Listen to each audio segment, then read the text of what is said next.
Hi hello welcome to Kiran TV news. Mega ఇంట double celebrations. దివాళీకి celebrate చేశారు, చాలా అద్భుతంగా చేస్తారు. ఎవ్రీ ఇయర్ కూడా చాలా అద్భుతంగా వాళ్ళ కుటుంబంలో ఏ పండుగ వచ్చినా సరే చాలా అద్భుతంగా సెలబ్రేట్ చేసుకోవటం అనేది మనం మెగాస్టార్ గారి ఇంటి నుంచే చూస్తున్నాం. కానీ ఈ దివాళీకి ఏంటి స్పెషల్? ఎందుకని ఈ దివాళీలో ప్రత్యేకంగా ఆ డబల్ సెలబ్రేషన్ అనే మాట ఎందుకు వచ్చింది అనేది చాలామందికి అర్థం కాలేదు. ఈవెన్ నాకు కూడా ఒక క్యూరియాసిటీ అయితే ఉంది. అదే గనక జరిగితే ఇంతకన్నా అభిమానులకి, మెగా అభిమానులకి పండగ అయితే ఇంకొకటి ఉండదేమో అనిపించింది. ఎందుకంటే మెగా ఇంట్లో ఏ పండగ జరిగినా, ఏ సెలబ్రేషన్ జరిగినా అది మన ఇంట్లో జరిగినట్టే ఫీల్ అవుతాం. ఎందుకంటే చిరంజీవి గారిని మనం అంతలా ఓన్ చేసుకున్నాం. అలాంటి కుటుంబం నుంచి పవన్ కళ్యాణ్ గారు వచ్చిన, రామ్ చరణ్ గారు వచ్చిన, రామ్ చరణ్ గారి దగ్గర నుంచి క్లింకారా వచ్చిన, అకీరా వచ్చిన, నాగబాబు గారి దగ్గర నుంచి వరుణ్ తేజ్ గారు వచ్చిన, ఇంకొకళ్ళు వచ్చిన, ఆ హ్యాపీనెస్ వేరు. కానీ ఎప్పుడా అని ఎదురు చూస్తున్నటువంటి ఆ క్షణాల కోసం చాలామంది అభిమానులు చాలా 1000 కళ్ళతో ఎదురు చూస్తున్నటువంటి పరిస్థితి. అదే మన మెగాస్టార్కి వారసుడిగా సింహం కడుపున సింహమే పుట్టినట్టుగా రామ్ చరణ్ గారు పుట్టారు. ఆయన ఎదిగినటువంటి తీరు గురించి మనం ప్రత్యేకించి చెప్పుకోని అవసరంలా. తండ్రికి తగ్గ తనయుడు అనే దానికి ఒక బెంచ్ మార్క్ సెట్ చేసినట్టుగా తండ్రికి మించిన తనయుడిగా తన ఎదిగినటువంటి తీరు మనం చూసాం. ఎన్నో విమర్శలని అంటే ఏమంటారో ఒక బ్లెస్సింగ్స్గా తీసుకుని తనని తాను మలుచుకుంటూ గ్లోబల్ స్టార్గా తనని తాను చెక్కుకుంటూ ఎదిగినటువంటి తీరు గురించి మనం ప్రత్యేకించి చెప్పాల్సిన అవసరం. ఎంత ఎదిగినా ఒదిగి ఉండేటువంటి ఆ గుణాన్ని చిరంజీవి గారిలోంచి పుణికిపుచ్చుకున్నటువంటి వ్యక్తిగా రామ్ చరణ్ గారి తన మర్యాద రామన్న అనిపించుకునే విధంగా తను కనిపిస్తూ ఉంటారు. అలాంటి రామ్ చరణ్ గారికి క్లింకారా పుట్టింది. చాలా హ్యాపీ అనిపించింది. ఆ ఇంట్లో ఒక మహాలక్ష్మి అడుగు పెట్టింది అనుకునేటువంటి ఒక అద్భుతమైనటువంటి ఆ క్యూట్గా తను నడిచేటువంటి విజువల్స్, తన ఫేస్ చూపించకపోయినా చాలా సందర్భాల్లో తను చేసేటువంటి చిలిపి అల్లరి ఇంకా మర్చిపోలేరు.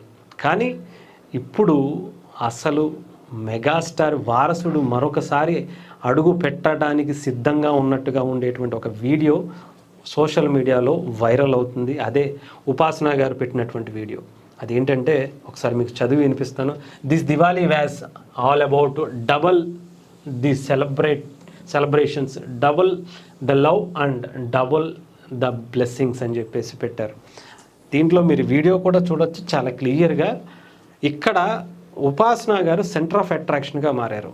వీని ఎప్పుడూ లేని దివాళీ సెలబ్రేషన్స్ ఇంకా ఘనంగా జరుపుకోవడానికి నాగార్జున గారిని, వెంకటేష్ గారిని, ఇతర కుటుంబ సభ్యులందరినీ పిలిచి చిరంజీవి గారి ముఖంలో చూడండి ఎంత హ్యాపీనెస్. నార్మల్గా కూడా అలాగే ఉంటుంది, కానీ ఇంకా హ్యాపీనెస్ కనిపిస్తుంది. రామ్ చరణ్ గారు అసలు ఉపాసన గారికి అక్కడ ఏదో సెలబ్రేట్ చేస్తున్నట్టుగా, ఒక శ్రీమంతం చేస్తున్నట్టుగా అనిపిస్తున్నటువంటి ఈ వీడియో నిజం అవ్వాలని కోరుకుందాం.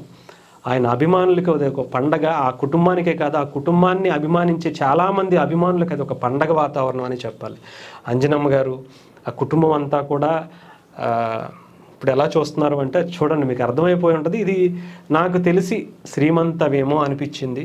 అటు పవన్ కళ్యాణ్ గారి భార్య అనాలి జినో గారు కూడా వచ్చారు, నాగబాబు గారు కూడా వచ్చారు.